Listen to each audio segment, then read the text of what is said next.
Família, é o seguinte, eu estou preocupado. Eu estou preocupado porque nesse vídeo aqui eu vou falar sobre um assunto que eu já fiz inúmeras pautas aqui, inúmeros temas, seja em análise, seja em entrevistas, seja colhendo também lances que em um certo jogo era para ter sido marcado isso, porque no outro jogo marcou um lance idêntico do mesmo árbitro ou do mesmo VAR. Mas o que eu vou trazer aqui é preocupante para o torcedor do Vitória que vai assistir o jogo contra o Atlético Paranaense lá na casa do Atlético Paranaense. Deve se preocupar, deve se preocupar.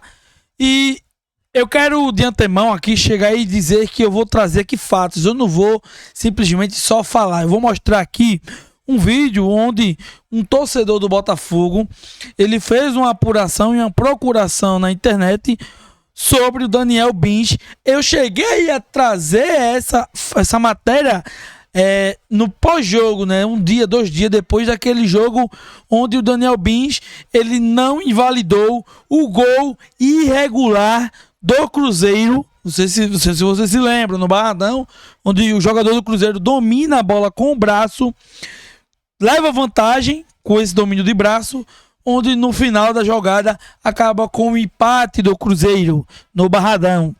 E quem estava no VAR, o Daniel Nobre Bins, o mesmo VAR que vai apitar, que vai estar, né, comandando o VAR contra o Atlético Paranaense. E incrível, ele é gremista. Quem foi que empatou ontem? Quem foi que teve um confronto direto ontem? Grêmio contra o Fluminense. Ou seja, empataram.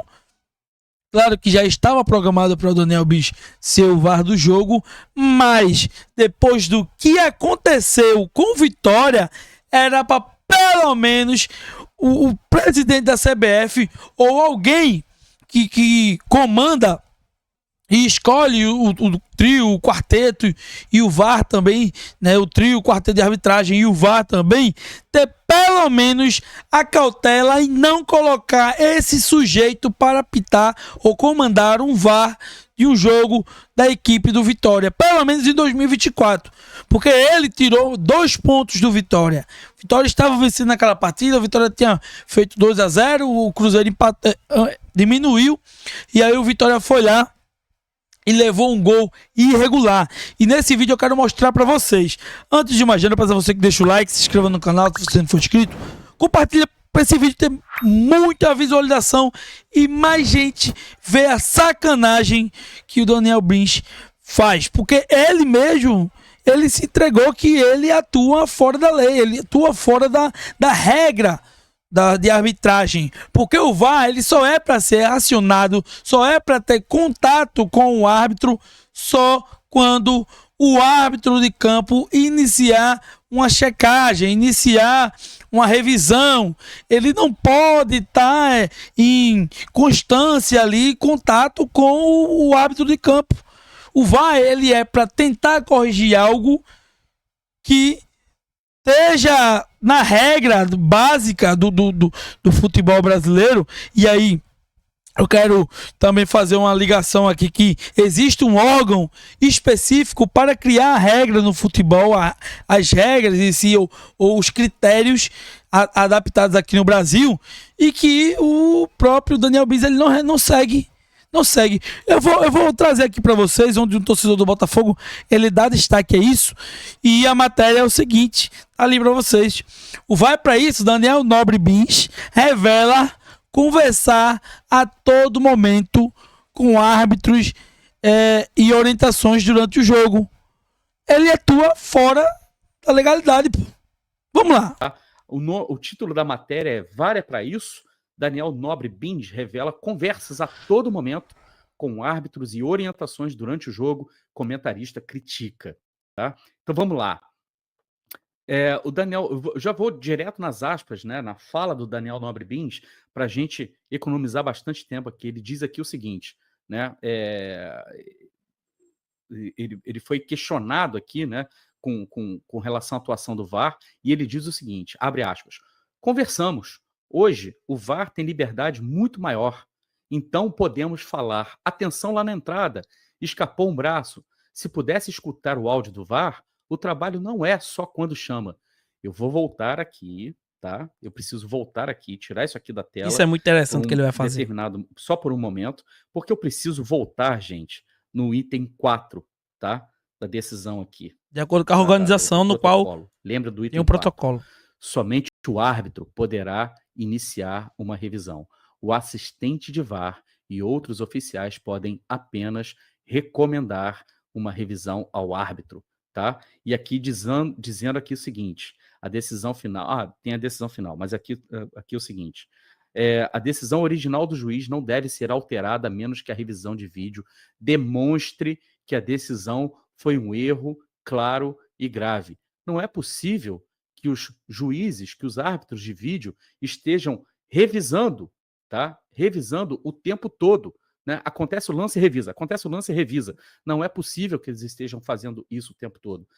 E se isso não é possível, se a fala aqui do Daniel Nobre Bins, a gente pode interpretá-la literalmente como ele disse aqui, hoje o VAR tem liberdade muito maior, tá? Então podemos falar, atenção lá na entrada, escapou um braço, se pudesse escutar o áudio do VAR, o trabalho não é só quando chama.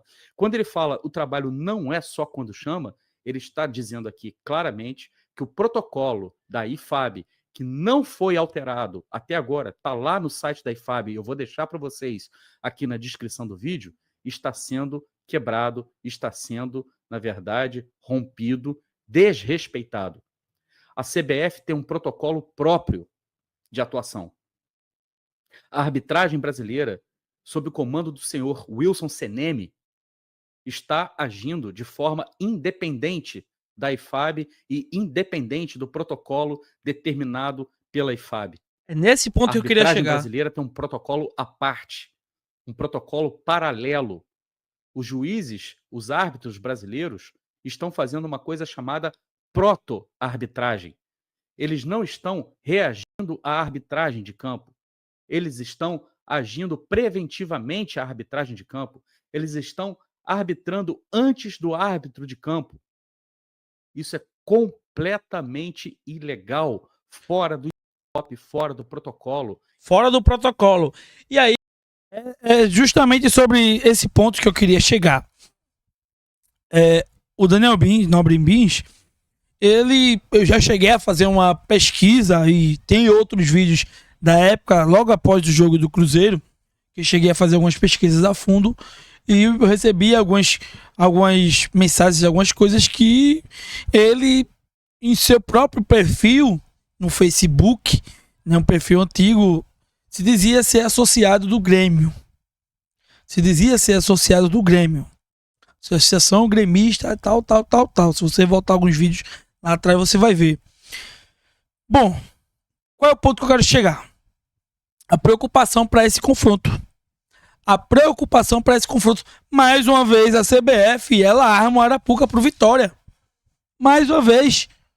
Ou seja, o torcedor vai para assistir o jogo, sabe que o time tem condição de vencer, mas beleza. E se acontece de um pênalti inexistente, um gol do jeito que foi, um gol que era para ter sido anulado e não foi, depois que acaba o jogo, não tem como voltar atrás mais, porque os 2 pontos que o Vitória perdeu pro Cruzeiro não voltou atrás mais, não teve como recuperar, ela teve que ralar muito para conseguir sair do Z4. Então, assim, é preocupante demais. Família. Muito preocupante. Até porque o Vitória hoje, ele joga no confronto direto e tem muito time ali também só esperando um tropeço de alguém de fora para poder sair desse Z4. O Atlético Paranaense, que é um adversário direto do Vitória, está ali também na cola do Vitória. Tem o Red Bull Bragantino, tem o Juventude, o Corinthians. Então o Vitória ele vai precisar ter muita cautela e não dar cabimento para esse tipo de arbitragem tendenciosa. Porque a palavra tendenciosa, ela tem que entrar e tem que se encaixar na categoria de você fazer o que lhe dá vontade, porque a partir do momento que você tem um protocolo, como eu trouxe no vídeo, e você toma conhecimento dele, estuda muito ele para poder desempenhar uma função, um trabalho, e ganha muito bem o árbitro, e você acaba simplesmente, né, cagando pro protocolo e fazendo da maneira que você bem acha, porque o VAR ele só pode conversar com o árbitro de campo só quando inicia uma revisão. É complicado demais.